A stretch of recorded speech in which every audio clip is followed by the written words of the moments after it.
கதிக்கு யாதுமோ குறைவில்லை கண்ணின் நல்ல பெரும் கருமல்ல வடநக பெண்ணின் நல்லாளுடன் பெருந்தகை இருந்தது. அனைவருக்கும் வணக்கம். இன்று பங்கேற்றுக் கொண்ட குழந்தைகள் முதல் பெரியவர்கள் வரை அனைவருக்கும் திருமறை மாநாட்டுக்காக மிக்க நன்றி. அதற்கும் மேலாக குழந்தைகள் பெற்றோர்களுக்கு மிக்க நன்றி. உங்களுடைய ஆதரவும் உங்களுடைய தூண்டுதலும் இல்லாவிட்டால் குழந்தைகள் இவ்வாறு பங்கேற்கவே முடியாது. உங்களுக்கு மிக்க நன்றி.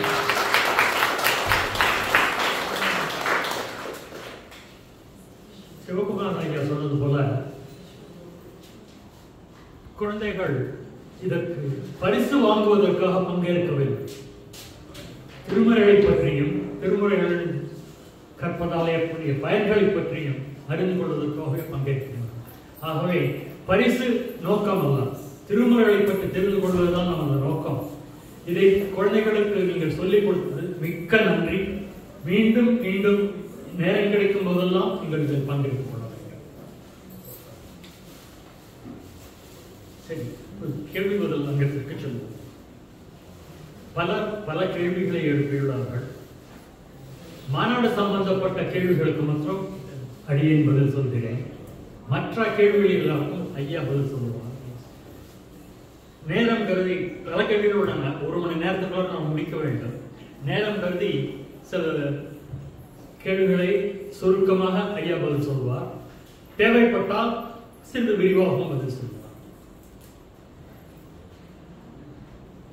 கூடியவரை எல்லா கேள்விகளுக்கும் பதிலளிக்க முயற்சிக்கிறோம்.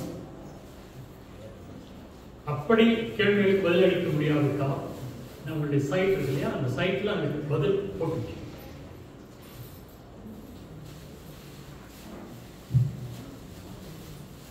கேள்வி கேட்கக்கூடிய பெயர்களை நான் கூறப்போவதில்லை. கேள்விகளை மட்டும் படிக்கிறேன், அதுக்கு மட்டும் பதில் சொல்கிறேன். மற்றவற்றை ஐயா பதில் சொல்கிறேன். யார் இந்த மாநாடை ஆரம்பித்தார்? 1980 அம்பலவாணன் ஐயா, சின்னப்பன் ஐயா, கருணாநிதி ஐயா, சிவகுமாரன் ஐயா இவர்களெல்லாம் இணைந்து ஆரம்பித்ததுதான் இந்த திருமுறை மாநாடு.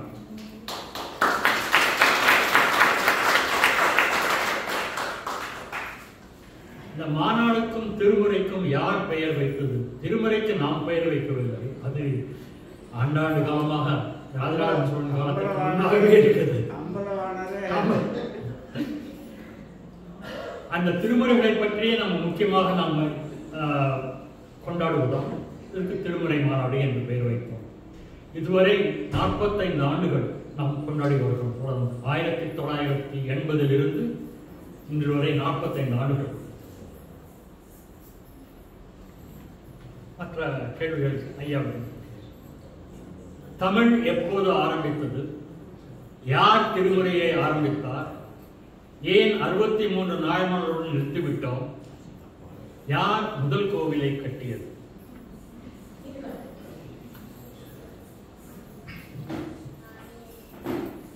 நம பார்வதி பதையே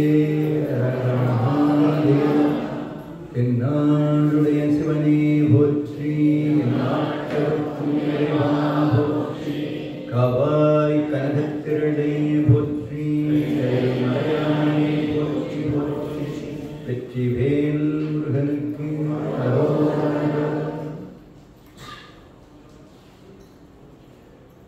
தொழுது தூமலர் தூவி துதித்து நின்று அழுது காமுற்று அலத்து என்றாரையும் பொழுதுபோக்கி புறக்கணிப்பாரையும் எழுதும் கீழ்கணக்கு இன்னம்பரீசனை. திரு இன்னம்பர பெருமானை இந்த நேரத்திலே நினைய வேண்டியிருக்கிறது. குழந்தைகள் கூட இங்கே அந்த தேவார திருப்பதிகளை படனம் செய்தார்கள். இந்த பொழுது இப்பிறவி தப்பினால் எப்பிறவி வைக்குமோ ஏது வருமோ அறியேன் என்ற வண்ணம் கிடைத்தற்கு அறிய மானுட பிறப்பு வாய்த்த நமக்கு சிங்கப்பூர் திருநகரிலே 45வது திருமுறை மாநாடு அருமையான வாய்ப்பு நமக்கு கிடைத்திருக்கிறது. இந்த அருமையான வாய்ப்பை நமக்கு ஏற்படுத்தி தந்த மாநாட்டு தலைவர் பெருமானவர்களுக்கும் அவரை சார்ந்திருக்கிற நிர்வாக குழுவிற்கும் இடையே பணிவார்ந்த நன்றி கலந்த வணக்கங்களை தெரிவித்து, இந்த அவைக்கு தலைவராக இங்கே எழுந்துள்ளிருப்பவர் திரு KR குமாரையா அவர்கள். அமெரிக்காவிலே என்னுடைய மாணவர் ஒருவர் இங்கே நிகழ்ச்சி என்று சொன்ன போது, அதாவது ஸ்ரீ ருத்ரகாளி அம்மனுடைய ஆலயத்திற்கு மகா கந்த சிருஷ்டி வைபவத்திற்கு அணியை உரையாற்ற வந்திருந்த பொழுது அங்கே குமாரையா என்ற ஒருவர் வருவார், அவரை சந்தித்தீர்களா என்று எனது மாணவர் கேட்டார். நேற்று இரவும் என்னோடு செல்பேசியிலே வினவினார். அந்த அளவிற்கு அவர்களுடைய எண்ணத்தை தம் உள்ளத்திலே பதிவு வைத்த மாணவரை இந்த நேரத்தில் நினைத்து பார்க்கிறேன். அத்தகைய பெருமைக்குரிய ஐயா அவர்களுக்கு எங்கள் தலைவர் ஐயா அவங்களுடைய திருநாமம் கருணான் முனைவர் பட்டம். எல்லாரும் முனைவர். ரொம்ப அருமையான உயர்ந்த கல்வி ஞானங்களிலே வல்லவர்களாக இருக்கிற பெருமக்கள் இந்த அமைப்பிலே பொறுப்பேற்று செய்கிற பெருமைக்குரியவர்கள். அதாவது ஒரு அமைப்பை நிர்வகிப்பது, நடத்துவது என்கிற நிலையிலே உண்மையிலேயே திட்டமிட்டு எண்ணி துணிக கருமம். அவங்க தொடருக்கு ஏற்ப ஒவ்வொன்றையும் உள்ள கிளியிலே உரு எழுதி இந்த வைபவத்தை 3 நாட்களாக கொண்டாடி கொண்டிருக்கிறார்கள். அதை நான் பார்த்து மெய்சிலிருந்து போகிறேன். அந்த வகையிலே ஒவ்வொன்றும் வரையறுக்கப்பட்டு இது இப்படித்தான், இவ்வாறு தான் நிகழ்த்தப்பெற வேண்டும் என்கிற ஒரு வரையறையோடு நடைபெறுகிற ஒரு மாநாடாக இந்த மாநாடு அமைந்திருக்கிறது. இந்த மாநாட்டுக்கு வருகை வந்திருக்கிற உங்கள் அனைவருக்கும் என்னுடைய அன்பு கலந்த வணக்கத்தை தெரிவித்துக் கொள்கிறேன். அதே குறிப்பாக இளைய சமுதாயம், குழந்தைகளுக்கு அவர்களுடைய திறமைகளை, அவர்களுடைய அற்புதமான கலைஞானத்தை பாராட்டுவதற்கு என்றே ஒரு பாராட்டு அரங்கமே வைக்க வேண்டும். அவ்வளவு அழகாக பாடினார்கள், பேசினார்கள். அவர்களுடைய ஒப்பனை அலங்காரம், தெய்வீக பொலிவு, அந்த குழந்தைகள் நேற்று பரிசு வாங்குகிற பொழுது அந்த முகத்தில் ஏற்பட்ட பொலிவு இருக்கிறதே, அதெல்லாம் சொல்லவே முடியாது. பெற்றவர்கள் உண்மையிலேயே தாய் தந்தையர்கள்லாம் ரொம்ப தவம் செய்திருக்கிறார்கள். பண்ணிய பயிரில் புண்ணியம் தெரியும்னு ஒரு பழமொழி. உண்மையிலேயே என்ன புண்ணியம் செய்தனை நெஞ்சமே, என்ன மாதவம் செய்தனை நெஞ்சமே. அதனால அத்தகைய தவம் செய்தவர்கள் ஈன்றெடுத்த பிள்ளை செல்வங்கள் 100 ஆண்டு காலம் வாழ்க வாழ்க என்று வாழ்க்கை அந்த குழந்தைகளை நெஞ்சார. இப்ப இந்த இனிய நேரத்தில் ஐயா அவர்கள் இந்த கேள்வி பதில் வினாவிடை அரங்கம், நம்முடைய பிறப்பு என்றைக்கு தொடங்கியதோ அன்றைக்கே வினாவும் தொடங்கியது. பிறப்புல மட்டுமில்லை, கொஞ்சம் கல்வி, கேள்வி, அறிவு, ஞானம் என்று படிப்படியாக வளருகிற பொழுது இலக்கியங்களிலே கூட நாங்கள் எல்லாம் புலவர் கல்லூரியிலே மாணவர்களாக இருந்து பயில்கின்ற காலத்திலே ஆசிரியர்கள் தொல்காப்பியம் முதலான அந்த உரை நூல்களுக்கெல்லாம் விளக்கம் சொல்லுகிற பொழுது அதில் மாணவன் கேள்வி கேட்க ஆசிரியர் பதில் இருப்பதாக பகுதிகள் வரும். அப்போ ஒரு மாணவன் ஒரு கேள்வி கேட்டால் நல்லா கவனமாக கேட்கணும். ரொம்ப அருமையான இடம் அது. ஒரு மாணவர் கேள்வி கேட்டால் ஆசிரியர் அதற்கு என்ன தொடர் சொல்வார் தெரியுமா? நன்று கடாயினாய். என்ன? நன்று கடாயினாய். கடா அப்படின்னா வினான்னு அர்த்தம். தமிழ் சொல்லு பார்த்தீங்களா? நன்று கடாயினாய் அப்படின்னு சொன்ன நீ நல்ல கேள்வி கேட்டப்பா அப்படின்னு அர்த்தம். இதே மாதிரிதான் பாம்பன் சுவாமிகள் கூட தகராலய ரகசியம், பரிபூர்ணானந்த போதும், திருப்பாம்பரான பல அருள்நூல்களை எல்லாம் 6666 பாடல்களை அருள் செய்தவர், உரை நூல்கள் பலவற்றை வெளிப்படுத்தியவர். அவரும் அப்படிதான் பார்த்தீங்கன்னா மாணவன் வினா கேட்பது போலவும் ஆசிரியர் பதில் இருப்பது போலவுமாக அந்த தொடர்களை எல்லாம் அமைந்திருப்பார். அதனால கேள்வி பதில் வினா விடை இன்றைக்கு அந்த அடிப்படையில தான் பள்ளியில மாணவர்கள் பயில்கிறார்கள். கல்லூரி பல்கலைக்கழகம் வாழ்க்கையே எல்லாம் வினா விடை அமைப்பிலேயே சென்று கொண்டிருக்கிறது. இந்த வினா எங்க வந்து நிற்கிறதுனா, நான் ஏன் பிறந்தேன், நான் ஏன் பிறந்தேன், இந்த நாட்டிற்கு நலம் என்ன செய்தேன், திரைப்பட பாடல் அங்க போயிடும். நம்ம இந்த நான் ஏன் பிறந்தேங்கிறது உண்மையிலேயே ஒரு அருமையான நம்ம, அதாவது வந்தவாறு இங்கனே வந்தவாறு இங்கனே போமாறி ஏதோ மாயம். எங்க இந்த என்னுடைய தாய் தந்தையர் என்னை ஈன்றெடுப்பதற்கு முன்பாக நான் எங்கே இருந்தேன், எங்கே போவேன் அதுவும் தெரியல. வேணா நம்ம சொல்லலாம், இதற்கு முன்ன இதற்கு எத்தனையோ பிறவிகள் இருந்தேன், இன்னும் அடுத்தபடி எத்தனை பிறவிகள் வருமோ தெரியாது, இல்லை நான் முக்தி அடைவேன், இதெல்லாம் பதில்கள் இருக்கு. ஆனா அப்பர் சுவாமி பாடும்போது என்னங்கிறார், வந்த ஆறு எங்கனே, வந்த ஆறு எங்கனே. ரெண்டாவது அவர் கேள்வி கேட்டு பதில் சொல்றதுல நம்ம சொற்குருதிக்கு அப்புறம் அல்லவா அவரு இறைவனிடத்துல வினாவிடை திருத்தாண்டகம்னு ஒரு திருத்தாண்டகம் போடுறாரு.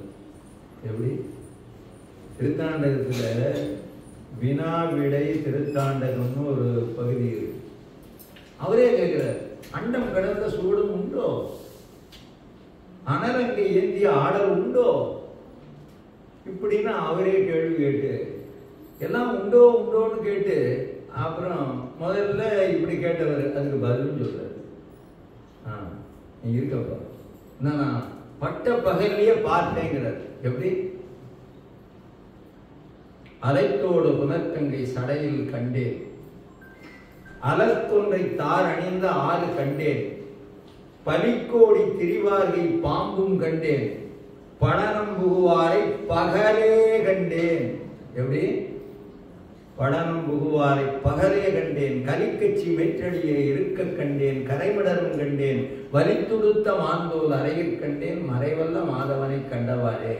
அப்புறம் உங்களுக்கு எல்லாம் தெள்ள தெளிவாய் தெரிந்தது, குழந்தைங்கள்லாம் திருவையாற்று பதியம் பண்ணாங்க, கண்டேன் அவர் திருப்பாதம் கண்டறியாதவன். அது மட்டுமா, இவர் காண்பதற்கு வழிகூலியவர் யார் தெரியுமா, ஞானசம்பந்த பெருமான். திருவாயூருக்கு அங்கேயே வான அடைச்சேர அங்க போனாரு ஞானசம்பந்த பெருமான். அவர் கண்டு இவருக்கு காட்டுகிறார் எங்க வாய்மூரடிகளை.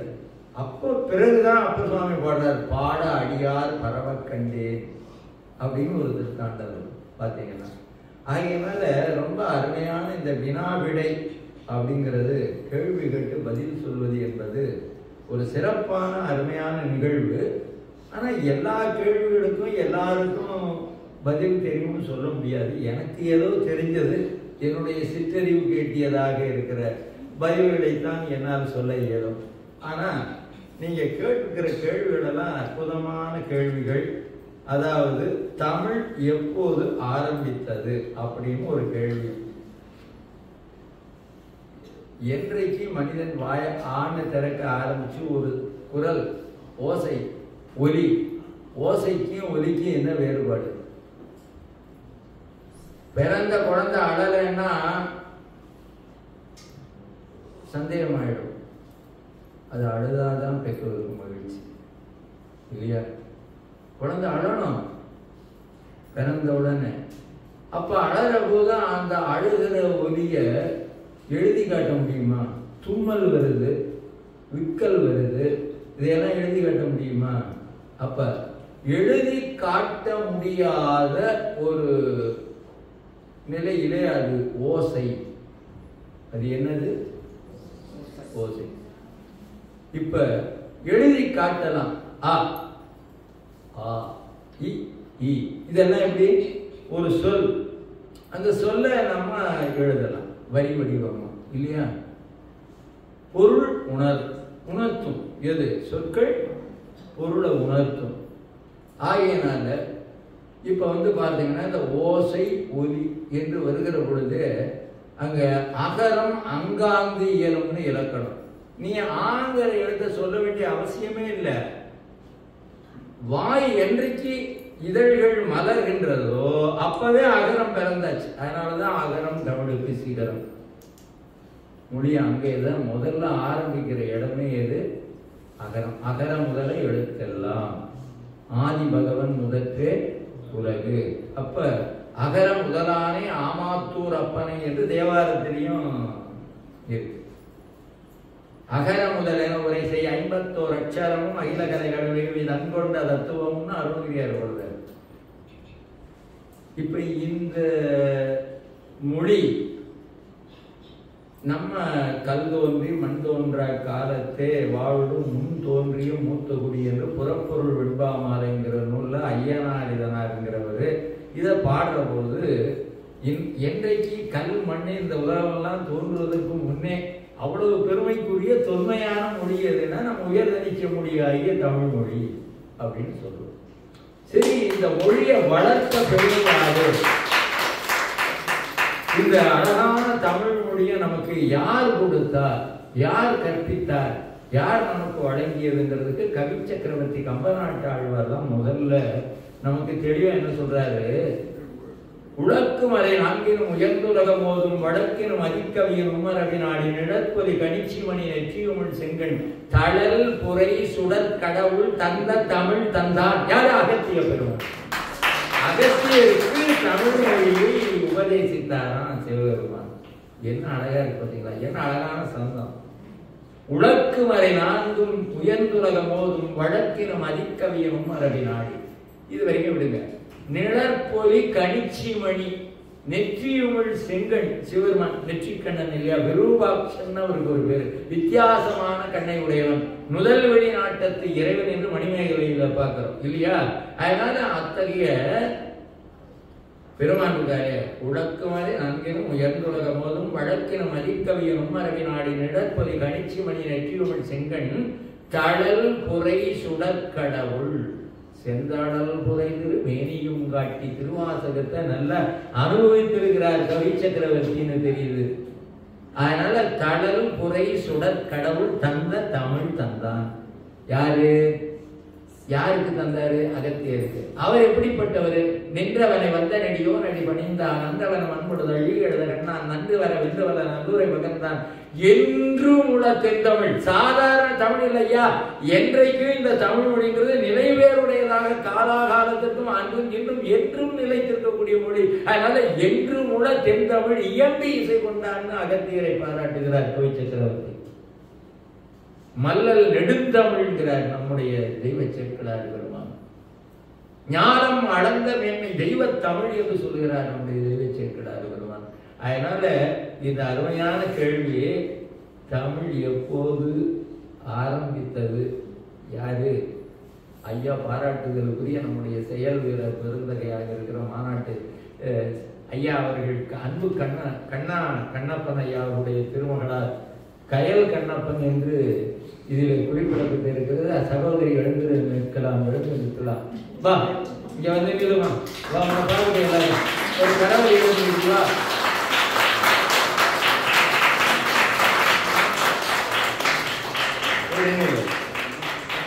குழந்தைக்கு நேரம் அங்க பார்த்து குழந்தைக்கு நல்லா ஒரு கடவுள் எழுதுல. வாழ்த்துக்கள் எல்லாமே. அடுத்தாவது, யார் திருமுறையை ஆரம்பித்தார்? ஏன்னா தமிழ் எப்போது ஆரம்பித்ததுங்கிறதுக்கு ஏதோ ஒரு அளவு பதில் சொல்லியிருப்பேன்னு நினைக்கிறேன். அப்புறம் அது முதற்சங்கம், இடைச்சங்கம், கடைச்சங்கம் இன்று வரைக்கும்.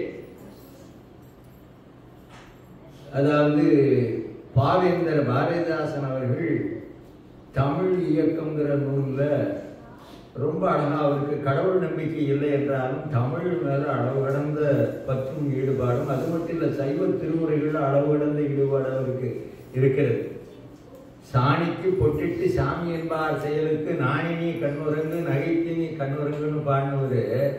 அதே நம்ம அப்பர் சாமியை சொல்ற போது சொற்கோவின் நற்போற்றி திரு அகவல்னு தேவார திருத்தாண்டகத்தை பாராட்டார். தெற்கோதும் தேவாரம் திருவாயன் மொழியான தேர் இருக்க அப்படின்னு பாடுறாரு. அதனால அவரு தகத்தகாய தமிழ்வார். அதாவது தமிழ் விடுதுங்கிற நூல் இருந்தமிழே உன்னால் இருந்தேன் வானூர் விருந்தமிழம் என்றாலும் வேண்டேன் அரியாசனம் உனக்கே ஆனாலும் உனக்கு சரியாது உண்டோ தமிழே. இதெல்லாம் நம்ம தமிழ் மொழியை பற்றி பேசுகிற பொழுது நம்முடைய அறிஞர்களும் சொற்பொழிவாளர்களும் நிறைய சொல்ல நீங்கள் கேள்விப்பட்டிருப்பீர்கள். அத்தகைய உணர்வு இங்கே மேலோங்கி இருக்கிறது நம்முடைய சிங்கை திருநகரிலே. அது உண்மையிலேயே இந்த நகருக்கு ரொம்ப பெருமை. அதை பார்க்கிற பொழுது தாய் தமிழகமாக இருந்தாலும் சேய் நம்முடைய சிங்கை மாநகராக இருந்தாலும் குழந்தையினுடைய வளர்ச்சியை பார்க்கிற பொழுது தாய் எவ்வளவு இங்க பார்க்கிற போது இங்க குழந்தைங்க பாடுற போது அந்த தாய்மார்கள் அங்க உட்கார்ந்து படம் எடுத்துக்கிறது, இவங்க பாடுற போது அவங்க முகபாவம் மாறுறது, இதையெல்லாம் பார்த்து கொண்டிருந்தேன். எவ்வளவு பூரிப்பு அந்த தாய்க்கு இருக்குமோ அந்த தாய்மையை நான் இப்ப உங்களை எல்லாம் பார்த்தேன். அதே மாதிரிதான் திருமுறை சைவத்துல. ஆக இந்த அருமையான நிகழ்வில் இப்ப யார் திருமுறையை ஆரம்பித்தார் அப்படின்னு கேட்டிருக்கு. நமக்கு இந்த இறை வழிபாட்டிலே எவ்வளவோ நூல்கள் நமக்கு முதற்சங்க காலத்துல இடைச்சங்க காலத்துல கிடைக்காம போயிருக்கு. அப்பவும் இது மாதிரி நம்ம பெருமானை பற்றிய தோத்திரங்கள் இருந்திருக்கும். பல இலக்கண நூல்கள் அந்த வரலாறுகளை எல்லாம் நம்ம அறிவதற்கு இல்லை. ஏன்னா அப்படி சங்கங்கள் இருந்தனங்கிறது வரைக்கும் தான் நமக்கு தெரியுது ஒழிய ஒரு சில குறிப்புகள் தான் நம்ம அப்பர் சாமியோடு சொல்றாரு. வெங்காட்டும் குடிமரும் புதுமையாட்கென்றும் விருப்பவன்கான் பொறுப்பு வரி செலுக்கையோன்கான் நன் பாட்டுப்புலவனாய் சங்கம் ஏறி நன் கனகக்கடி தன்மைக்கு அருளினோன்கான் தமிழ்ச்சங்கம் இருந்தத அப்பர் சாமி கூட அழகா சொல்றாரு இல்லையா. சங்க தமிழ் மாலை 30 தப்பாமை சூடி கொடுத்த சுடர்வழி. அதனால முதற்சங்கம் இடைச்சங்கத்துல இருந்த நூல்கள் எல்லாம் நமக்கு போதுமான அளவு அறிய இயலாத காரணத்தினால் நமக்கு கிடைத்திருக்கிற அளவை வைத்துக் கொண்டுதான் நம்ம சிந்திக்க முடியும். அப்படி பார்க்கிற பொழுது நம்மளுக்கு 10 அதாவது தொல்காப்பியம் தான் கிடைத்த நூல் இல்லையா. வினையின் நீங்கி விளங்கிய அறிவன் முனைவன் கண்டது முதல் நூலாகுங்கிறது தொல்காப்பிய நூல்பா. அதனால இறைவன் அப்புறம் இறைவனார் அகப்பொருள் இப்படியெல்லாம் நம்ம அப்புறம் சுவாமியே தமிழ் சங்கத்துல இருந்தார். திரு ஆலவாயுடையார்னு நம்ம சொக்கநாத பெருமானே திருமுகப்பாசுரம் அருளி இருக்கிறாருன்னு தான் நம்ம பார்க்கிறோம். ஆனா கிடைத்திருக்கிற வரலாற்று அடிப்படையிலே 10 பாட்டு அதுல பாத்தீங்கன்னா திருமுருகாற்றுப்படை சங்க இலக்கியத்துல நமக்கு முதல்ல வழிபாட்டிற்குரிய நூலாக கிடைக்கிறது. அப்புறம் பின்னால பரிபாடல் ஏனைய பிற நூல்கள்லாம் இறைவனை பற்றி ஏராளமான குறிப்புகள் எல்லாம் நமக்கு கிடைக்கிறதுங்கிறது உண்மை. அந்த வகையில் திருமுறை அப்படிங்கிற சொல்ல முதல்ல நமக்கு சொன்னவர் திருமூலர் தான். நேற்று கூட இந்த செய்தியை சொன்னோம். 7 அங்கை நங்கை இறையங்கள் கண்ணி வேடம் படிகம் விரும்பும் பெண் தாமரை பாடும் திருமுறை பார்ப்பதி பாதங்கள் சூடுமின் செவி வாய் தோத்திரம் சொல்லுமே அப்படிங்கிறதுல முதல்ல நமக்கு திருமுறைங்கிற சொல்லாட்சியை வழங்கியவர் திருமூலர் பெருமான். அதற்கு அடுத்தபடியா பெரிய புராணத்துல நேற்று இதே செய்தியை சொன்னேன். காடி கணநாதருடைய புராணத்துல திருமுறைகளை எழுதுவோர் வாசிப்போர்ங்கிற செய்தியை நமக்கு சேக்கடார் பெருமான் அருளி செய்கிறார். இன்னும் 1-2 இடங்கள்ல பெரிய புராணத்துல திருமுறை என்ற சொல்லாட்சி எடுத்து ஆடப்படுகிறது. பின்னால வர்ற போது நமக்கு எல்லாருக்கும் தெரிஞ்சு இப்ப இருக்கிற ஒரு பாடல் என்னன்னா திருமுறையை சைவநெறி கருவூரும் தென்தமிழின் சீர்சால் வேதம். அந்த பாட்டு பாடியவர் ஒரு மாதிரி பாடியிருக்காரு. இன்னைக்கு பயிற்சியில வேற மாதிரி மாறி போச்சு.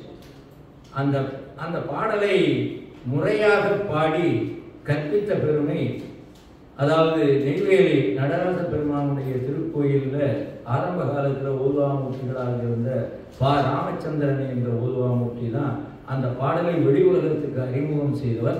அவருடைய மாணவி சாவித்திரி இங்க வருகை வந்திருக்கிறார்கள்.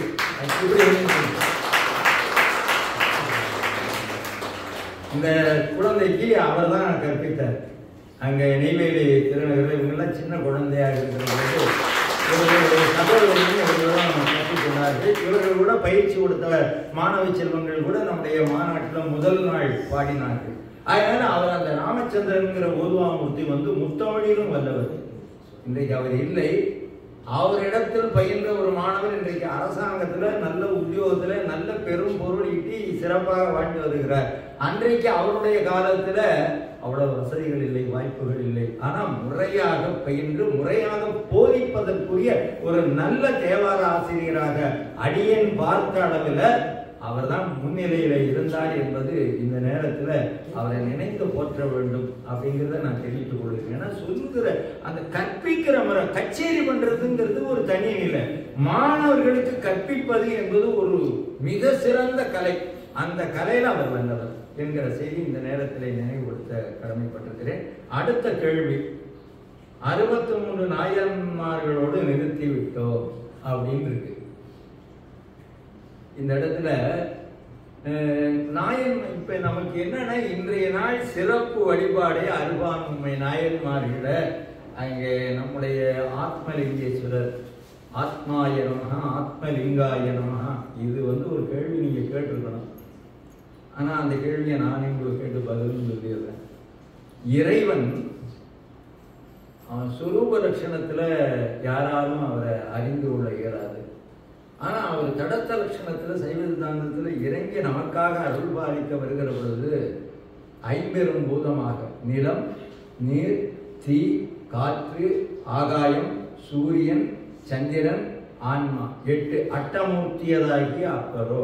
அட்டமூர்த்திக்கு என் அகம் நிற ஊரும் அமைதனுக்கு ஆலநிழற் பட்டனுக்கு அப்படின்னு பல்லாண்டுல வருது.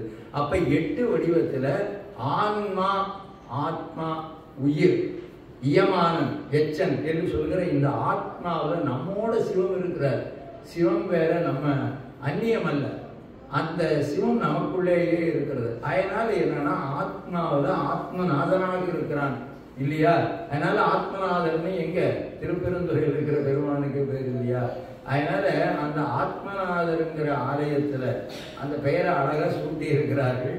அங்கே இருந்து நம்ம அருவாண்மை நாயன்மார் திருவுருவ படத்தை அழகா எடுத்து திருக்கைலாய வாத்தியம் ரொம்ப அழகா இங்க நல்ல அந்த இசைக்கிற அன்பர்கள் அவர்கள் இங்க இருக்கிறார்களோ இல்லையோ, இருந்தாலும் அவர்களை நினைந்து அவர்களுக்கு கடமையை எடுத்து என்னன்னா அந்த மாதிரி அந்த இசைக்கருவிகளை இசைப்பதில் என்னன்னா அவர்கள் ஒன்றி விடுகிறார்கள். அந்த தாளம் அதுக்கு முக்கியம் என்னன்னா அந்த தாளம்ங்கிறது ரொம்ப முக்கியம். தாளம் தாளம் தாளம் தாளம் தப்பி கூடம் கூடம் கூடம்னாரு பாரதியார்.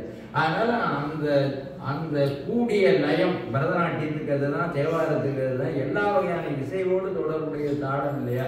அதை பிரதானமாக அந்த வாத்தியங்களை எல்லாம் வைத்து இசைத்து ரொம்ப அழகா ஆலயத்தை வளமாக நம்ம அரங்கிற்கு அவர்கள் சேர்ந்தார்கள். சுவாமி திருவுருவ படத்தை ரொம்ப சிறப்பா இங்கே வடமொழியும் தென்தமிழும் மறைகள் 4 ஆனவன்கான் தமிழ்ச்சொலும் வடசொலும் தாழ்நிழல் சேரன்னு அழகா அந்த ஆரியம் தமிழோடு இசையானவன்னு அந்த சிவாச்சாரியார் பூஜை பண்ண நம்முடைய ஓதுவாமூர்த்திகள் அர்ச்சிக்க பாட பயிற்ற ரொம்ப அற்புதமா இந்த வழிபாடு.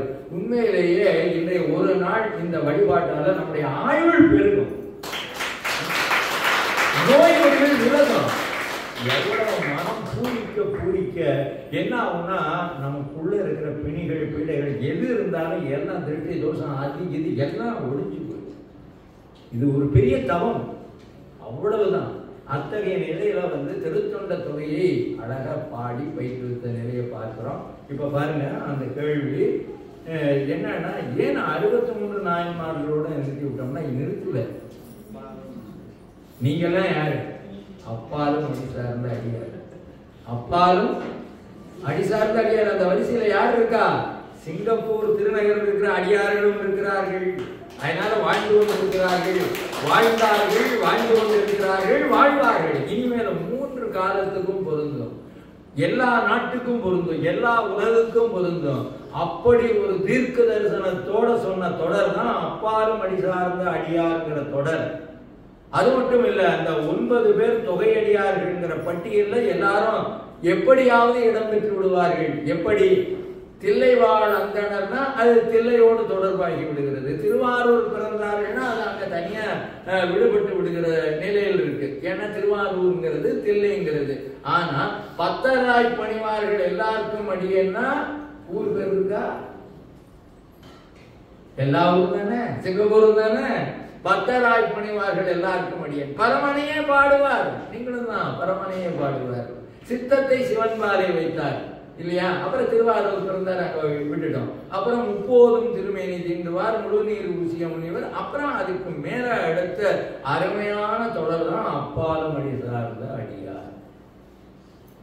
அதனால வந்து நின்று விடவில்லை, இன்னும் வாழ்ந்து கொண்டு இருக்கிறார்கள், வாழ்வார்கள்ங்கிறதுக்கு இது ஒரு சரியான நல்ல கேள்வி. அதனால நாயன்மார்கள்ங்கிற போது நமக்கு ஒரு பதிகத்தில் எவ்வளவு பேருக்கு பேரை சொல்ல முடியுமோ அவ்வளவுதான் சொல்ல முடியும். ஏன்னா திருவருள் உணர்த்துகிறது. எப்படி அவர் திருவாரூர்ல தேவாசிரியன் மண்டபத்தில் இருக்கிற அடியார்களை பாடி பரவுகிற பொழுது இறைவனே அடி எடுத்து கொடுத்தார். என்னன்னு தில்லை வாழ் அந்தனதம் அடியார்க்க மடியன்னு அடி எடுத்து கொடுத்தாரு. அடுத்து அப்படியே தொடர்ந்து ஏனைய அடிகளை எல்லாம் அவர் பாடி வருகிறார். நம்முடைய சுந்தரர் பெருமான் நம்ம பார்க்கிறோம் இல்லையா? அதனால வந்து அந்த பாடல்ல நியாயமா சொல்ல போனா 60 பேர் தான். எப்படி 60 பேர் தான். அது இல்லாம 3 பேர் எங்கிருந்து வந்து சேர்ந்தாங்க அப்படின்னா தன்னுடைய தந்தை, தன்னுடைய தாய், தான் அந்த பதிய நிறைவு செய்கிற பொழுது ஞானசம்பந்த பெருமான் எப்படி திருக்கடை காப்புல சொல்லுவாரோ அது போல இந்த பதிகத்தை நிறைவு செய்ய வருகிற பொழுது என்னவனாம் அரண்மடியே அடைந்திட்ட சடையன், இசைஞானி காதலன், திருநாவலூர் போன் அப்படிங்கிற இவங்க 3 பேரும் சேர்ற போதுதான் 63 பேர் ஆகுது. எப்படி இப்ப இந்த இடம் உங்களுக்கு மனசுல நல்லா பதியும்னு நினைக்கிறேன். 60 பேர் தனி அடியார்கள், இவங்க 3 பேரும் சுவாமியுடைய திருவருட் சமூகம், அப்புறம் 9 பேர் தான் தொகையடியார்கள். ஆக அடியார்கள் பட்டியலில் இடம்பெறுகிறவர்கள் 72 பேர். எத்தனை பேர்? ஒரு கோயில்ல 63 பிரதிஷ்டை பண்ணணும் அப்படின்னு சொன்னா 63 மூர்த்தங்கள் இருக்காது, 72 மூர்த்தங்கள் இருக்க வேண்டும். இப்ப சிவாலயங்கள்ல போனா இதெல்லாம் கவனிப்பீங்களா? சில கோயில்கள்ல தில்லைவாழந்தனரை முதல்ல வச்சு தொடங்கி இருப்பாங்க, சில கோயில்கள்ல சுந்தரமூர் சுவாமியை முதல்ல வச்சு தொடங்கி இருப்பாங்க. அப்புறம் பிறகு இணைப்பாக நம்பியாண்டார் நம்பிகளை சேர்த்திருப்பார்கள், சேக்கிழார் பெருமானை சேர்த்திருப்பார்கள். அதனால 72 பேரோட கூடுதலா நம்முடைய நம்பியாண்டார் நம்பிகளும் தெய்வ சேக்கிழார் பெருமானும் இடம்பெற்றிருப்பார்கள். ஆனா அவர்கள் இந்த 72க்கு அப்பாற்பட்ட நிலையிலே வருகிறவர்கள், 27 திருமுறை ஆசிரியர்களிலே இடம்பெற்றவர்கள் அப்படிங்கிற வகையில நம்ம இதை எடுத்துக்கிறோம். சரி, இப்ப இந்த கேள்விக்கு பதில் சொல்லிட்டோம். அப்புறம் வேற என்ன வேணும்? என்ன கேள்வி பதில் என்ன புரியல? யார் முதல் கோயில் கட்டி? இது இன்னும் ரொம்ப அருமையான கேள்வி. அதாவது பிரபஞ்சமே கோயில் தான். எப்படி நம்ம பார்க்கிற ஒவ்வொரு அண்டங்களுமே, அண்டப்பகுதியும் உண்டை பிறக்கம் அளப்பருந்தன்மை வளப்பருங்காட்சி உண்டனுக்கு கொண்டு நின்றலில் வகரின் 101 கோடியின் மேற்பட விரிந்தன. நேற்றைய தினம் கூட சொல்ற போது, அதாவது திருவையாற்றில் கைலை காட்சியின் போது உரையாற்றியதாக நினைவு. கைலாயம் என்பது பௌதிக கைலாயம் அப்படிங்கிற நம்முடைய இமயமலையில் இருக்கிற திருக்கையில், அது இல்லாம மகா கைலாயம் என்று இருக்கிறது, அது தனி. அது மட்டும் அல்லாமல் எத்தனை உலகங்கள் இருக்கோ, எங்கெங்க வந்து நம்ம எல்லா உலகமும் ஆனாயினியேன்னு சொல்ற திருத்தாண்டகத்தினுடைய தொடருக்கே என்னன்னா கைலைநாதன்கிறது மகா கைலைநாதனாக எல்லா அண்டங்களிலுமே அவர் வியாபித்திருக்கிறார். அங்கங்க கைலாயம் இருக்கிறது. அதுல நமக்கு இந்த பூலோகத்துல பௌதிக கைலாயமாக எதுன்னா நம்ம இமயத்தில் இருக்கிற கைலாயம், அதை நம்ம சென்று கைலாயம் தரிசித்து வந்தோம்னு சொல்லுவோம். பேணுதிரு கைலை எனும் அப்படின்னு சேக்கிழார் பெருமான் சொல்லுவார். ஆக இந்த கோயில்னு எடுத்துக்கிற போது ஆலயம் அப்படின்னு சொல்றோம், கோயில்னு சொல்றோம். ஆலயம்ங்கிறது உள்ளம் பெருங்கோயில் ஊனுடம்பு ஆலயம், ஆலயம் தொழுவது சாலவும் நன்று, இதெல்லாம் இருக்கு நமக்கு. இதுல வந்து முதல்ல ஆலயம்ங்கிறது வந்து அண்டத்துக்கும் பிண்டத்துக்கும் ஆலயம் இருக்கு, கோயில் இருக்கு அப்படின்னு வச்சுக்கோங்க. அண்டத்துக்கு ஒரு ஆலயம், அண்டத்துக்கு கோயில் அப்படின்னு எடுத்துக்கிட்டீங்கன்னா பிரபஞ்சம். இப்ப நமக்கு நிறைய கோயில்கள் இருக்கு. இப்ப நம்மளும் ஒரு கோயில்ல தான் இருக்கிறோம். நம்முடைய உள்ளத்திலையும் கோயில் இருக்கு.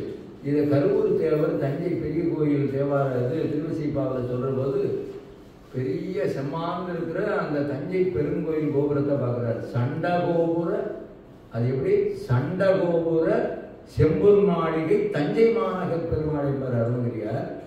அந்த கோபுரத்தை பார்த்தவர் தன் நெஞ்சத்தை பார்க்கிறார். என் நெடுங்கோயில், அதை விட எது பெரிய கோயில்னா என்னுடைய இதயத்தில் இருக்கிற கோயில் இதை விட பெருசுங்கிற மாதிரி அர்த்தம் தொனிப்பொருள் தெரியுது. அதில் பன்னெடுங்காலம் பணி செய்த படையோர் தாம்பலர் எம்பலை திருப்ப என் நெடுங்கோயில் நெஞ்சு வைத்திருந்த எளிமையை என்றும் நான் மறக்கேன் அப்படிங்கிற போது அது நெடுங்கோயிலாக இருக்கிறது. நம்ம தேவாரத்திலையும் காயமே கோயிலாக நிறைய சான்றுகள் சொல்லலாம் இல்லையா? ஆனா இந்த கேள்வி என்னன்னா, கோயில் எப்போ முதல்ல கட்ட தொடங்கினாங்க, கோயில்னு எப்படி உருவாச்சுங்கிறது தான் இந்த கேள்வி. அப்படி பார்த்தா நம்ம முதல்ல கோயில் அமைத்தவர் திருமால் என்று தெரிய வருகிறது. இதை நான் சொல்ல, நம்ம அப்பர் சுவாமி தான். இங்கே கூட ஒரு அன்பர் பாடினார் அந்த தேவாரத்தை, ராமேஸ்வரத்துக்கு பதிகம். கோடிமா தவங்கள் செய்து குந்தினோர் தம்மையெல்லாம் வீடவே சக்கரத்தார் எரிந்துவின் அன்பு கொண்டு தேடி மால் செய்த கோயில். யாரு மால்னா யாரு? திருமால். சீரேறு திருமாலூர் பாகத்தான்கான்கிறது திருத்தாண்டகம். அப்போ மால் செய்த கோயில் திருவி ராமேஸ்வரத்தை நாடி வாழ் நெஞ்சமே நீ நன்னெறியாகும் அப்படின்னு நம்ம பார்க்கிறோம். அப்ப ஆலயம் அப்படின்னு ஒன்ன முதல்ல அமைத்த பெருமைக்குரியவர் திருமால் என்று தெரிய வருகிறது. அடுத்தபடியா இந்த ஆலயத்துல நடக்கிற வழிபாடுகள் எல்லாம், ஏன்னா கோயில் இருந்தா அங்க உற்சவங்கள் சிறப்பா நடக்கணும், நித்திய நைமித்திக வழிபாடுன்னு சொல்லுவோம் ஆகமத்துல. இத உற்சவங்களை எல்லாம் தொடங்கினவர் யாருன்னா பிரம்மா, நான்முகன். அதனாலதான் பிரம்மோற்சவம் அப்படிங்கிறத சொல்லுவதாக மரபு. நம்முடைய புராணங்கள் எல்லாம் அதெல்லாம் சொல்ல வருது. ஒரு கேள்விக்கு இன்னொரு கேள்வியை கேட்டு அடியேனே பதிலும் சொல்லிட்டேன் இல்லையா?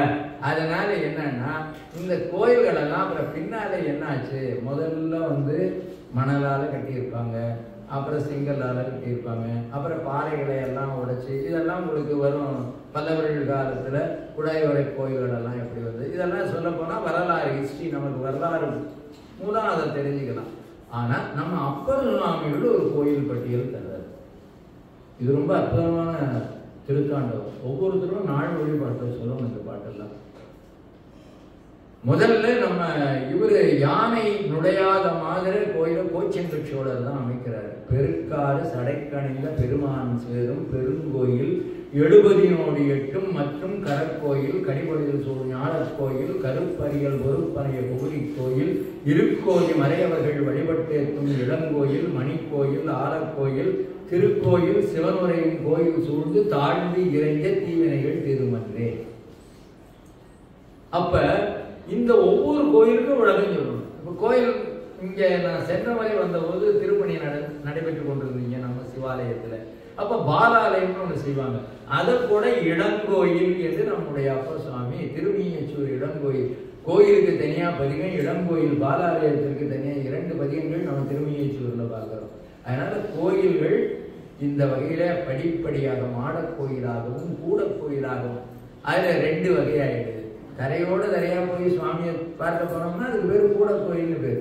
யானை நுழைய முடியாது, படியே மேல போய் பார்த்து சுவாமியை உணர்ந்தோம்னா இப்ப ஏகதேசமா நம்முடைய சிவாலயம் கூட அந்த மாடக் கோயில் அமைப்பை ஒட்டி வந்திருக்கிறது என்று கோச்செங்கல் சோழனை நினைவுபடுத்துகிற மாதிரி இருக்கு என்று சொல்லுகிற வகையில மாடக் கோயில், கூட கோயில், கரக்கோயில் அப்படின்னாக்கா தேர் வடிவிலே அமைந்திருப்பது, ஞாழற் கோயில்னா மரத்து நிழல்ல ஞாழல்ங்கிற விருட்சத்திற்கு கீழே இருப்பது, கொகுடி கோயில்னா முல்லை கொடிக்கு கீழே, இப்படி ஒவ்வொன்றுக்கும் தனித்தனியாக விளக்கங்கள் அமைந்திருக்கின்றன.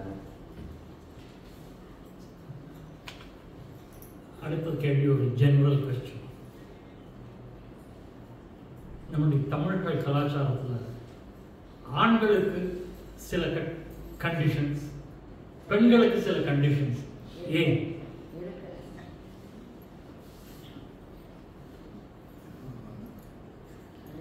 அது எந்த வகையான கண்டிஷன் அப்படிங்கிறத சொல்லிட்டீங்கன்னா எழுதிருக்காங்க.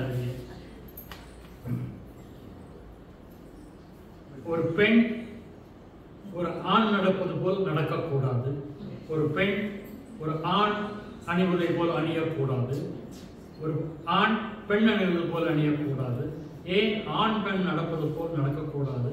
நாம் தமிழர்கள் ஏன் இவ்வாறு சொல்கிறார்கள்?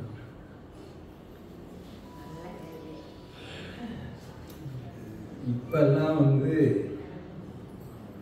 ஆண்கள் அணிவது போல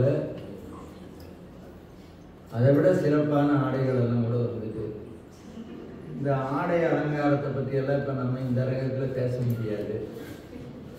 என்ன ஒரு முக்கியமாக ஆண்மைக்கும் பெண்மைக்கும் உள்ள தொடர்பை வேண்டுமானால் நம்ம சிந்திக்கலாம். பிரபஞ்ச இயக்கத்தில் சிவம் அப்படின்னா நம்ம ஆண்மையா பார்க்கறோம். எப்படி? சிவம், சிவன், சிவை அப்படின்னா பெண்மையா பார்க்கிறோம். இப்போ இந்த இடத்துல ஒரு முக்கியமான ஒரு செய்தி, திருக்கோவையார் அப்படின்னு நம்ம மணிவாசக பெருமான் செய்த அருமையான நூல். அதற்கு காமம் சார்ந்த ஞானப்பனுவல்னு குமரகுருபரர் போற்றுகிறார். அந்த நூலில் இருவேறுபட்ட கருத்துக்கள் இருக்கு.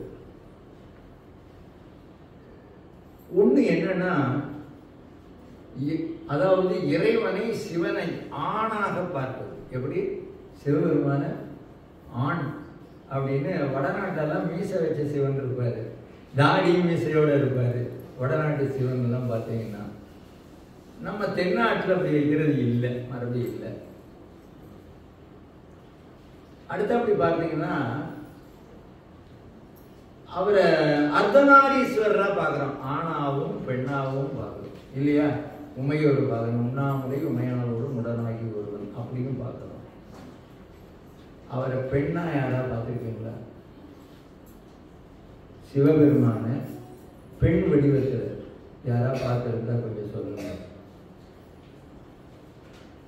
எந்த கோயிலையாவது சிவபெருமான பெண் வடிவத்தில் வச்சு வணங்குறாங்க?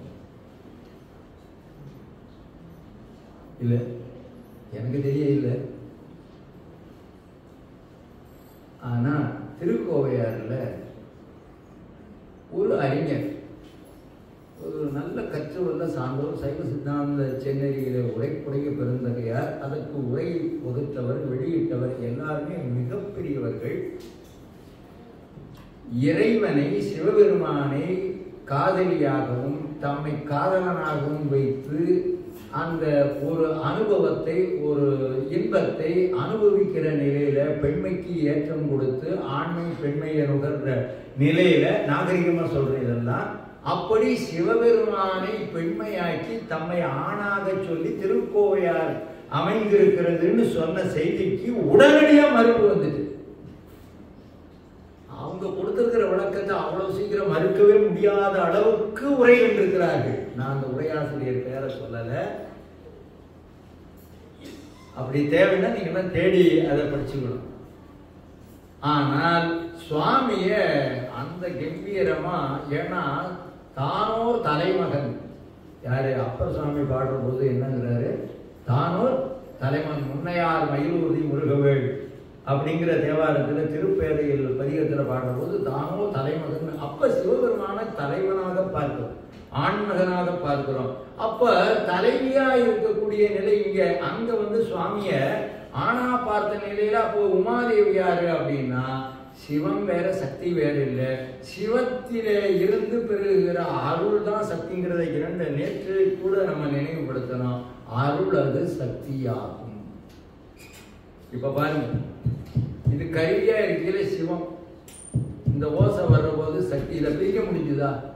அதனால மலரையும் மனத்தையும் பிரிக்க முடியாது, நெருப்பிலிருந்து சூட்டை பிரிக்க முடியாது. அதுபோல சிவசக்திங்கிறது ஒன்றுதான்.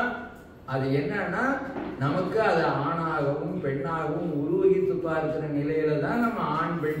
அம்பிகைக்குன்னு ஒரு காலத்துல சன்னதியே கிடையாது.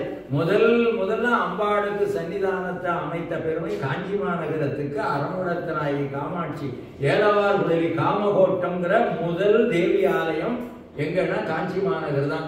அப்ப எல்லாம் நம்ம நால்வர்கள் காலத்துல கூட எல்லாம் மரத்தடியில, வெளியில, வெட்ட வெளியில எல்லாமே சிவலிங்கங்கள் இருந்த காலத்துல அவங்க எல்லாம் போய் வழிபட்டு இருக்கிறார்கள். கோயில்களும் அந்த காலத்திலே அமைந்திருந்தன. அப்ப பார்க்கிற பொழுது அம்பிகைக்கு அப்படின்னு பார்க்கிற போது தனித்தனி ஆலயங்கள் பிற்காலத்துலதான் நிறைய அமைந்ததாக வரலாறு சொல்கிறது. அதுல பெண்மைக்கு ரொம்ப சிறப்பா சக்திக்கு மதுரை மீனாட்சி அம்மையையும் காமாட்சியையும் அதே மாதிரி காசி விசாலாட்சியையும் பிற தலங்கள்ல அந்த தேவியினுடைய பெருமைகள் எல்லாம் பேசப்படுது. அதனால சிவம் வேற சக்தி வேற இல்லை. அதனால என்ன ஒரு சிறப்புன்னா சிவலிங்கத்துக்கு எப்படி அபிஷேகம் பண்ணாலும் அலங்காரம் பண்ணாலும் சாதாரணமா சுலபமா பண்ணிடலாம். அம்பாளுக்கு அலங்காரம் பண்ணணும்னா அந்த குருக்களுக்கு அழகா புடவை கட்ட தெரியணும். ஆனா அவங்க இல்லத்தை அரசியல்கள் கட்டுறதை விட நம்ம சிவாச்சாரியார் பெருமக்கள் சில கோயில்களை நான் பார்த்துருக்கிறேன். அவ்வளோ அழகா அம்பாளுக்கு மடிசார் வச்சு கட்டி அந்த அலங்கரிக்கிற அழகே உன்னை சிங்காரித்து உணர்வு பாராமல் என்னை சிங்காரித்து இடர்பட்டேன்னு அப்படி அம்பாளை பார்த்தா அழகுக்கு ஒருவரும் ஒவ்வாத வல்லின்னு அபிராமின்னாலே பேரழகின்னு அர்த்தம். அப்படி அந்த குருக்கள் என்ன பண்றாரு, அம்பாளை அலங்கரிக்கிறார் இல்லையா. உற்சவமூர்த்தி ஆகட்டும், கருவறை மூலட்டான மூர்த்தியாக இருக்கட்டும். அதனால ஒரு வரையறை இருக்கிறது. என்னன்னா ஒரு ஆண் மகன் கௌபீனதாரியாக கூட ஒரு வெளியில போகலாம் அப்படின்னா புரியும். காடு கழினியில வேலை செய்யற போது அதே மாதிரி சாதாரணமா ஆண் மக்களுடைய உடற்கூறு பெண் மக்களுடைய உடற்கூறுங்கிறதுல எந்த பேதங்கள் இருக்குங்கிறது உங்களுக்கே தெரியும். அதனால அந்தந்த ஆடைகளை அந்தந்த ஆபரணங்களை அந்தந்த நியதிக்கு ஏற்ப அந்தந்த உடுகலாருக்கு ஏற்ப அணிய வேண்டும். அப்படி அணிந்தால்தான் பெண்மைக்கு பாதுகாப்பு. அப்படிங்கிறதுனாலதான் ஆண்கள்னா வேட்டி சட்டை போடுங்க, அப்புறம் இப்ப பேண்ட் ஆயிடுச்சு, கோட்டு சூட்டெல்லாம் ஆயிடுச்சு. பெண்களுக்குன்னா புடவை. எனக்கு என்ன பெரிய மகிழ்ச்சி தெரியுமா, இங்க பல குழந்தைங்க பாருங்க தாவணி பாவாடை சட்டையோட இருக்கிறத பார்த்தோன்னே இப்படி தமிழகத்துல பார்த்து பல நாள் ஆயிடுச்சு. சிங்கப்பூர்ல நம்ம குழந்தைங்க இங்க வந்த குழந்தைங்கள்லாம் பெண் குழந்தைங்களெல்லாம் சாட்சாத் அம்பாவோட சொரூபமா பார்த்தேன். காரணம் என்னன்னா அவ்வளவு அழகா அந்த ஒப்பனை. அம்பாளுக்கு பேரு ஒப்பனையாயின்னு பேரு. அம்பாளுக்கு ஒரு பேரு ஒப்பனையாயின்னு பேரு. அதாவது திருக்கரிவலம் வந்த நல்லூர் தேவாலயத்துல ஒப்பனையாயின்னு அந்த அம்பாளோட பேர். ரொம்ப அருமையான பாட்டு. கண்ட கண்கள் புனல்வாய களிப்பாயுடன் கரைபுழல விண்டமொழியும் நாக்குடர விம்மி மேனி மைகொடிப்போ பண்டை வசம் போய் பரவசமாய் பரமானந்த தெளிநரவும் உண்டுத விட்டா அருள் புரிந்தான்னு பாடுவார் அந்த ஆசிரியர். இங்க அந்த ஆசிரியரை நினைவுபடுத்தணும். பெருமடலை குடும்ப நாயனாரை பத்தி ஒரு குழந்தை பேசினாங்க ரொம்ப அற்புதமா.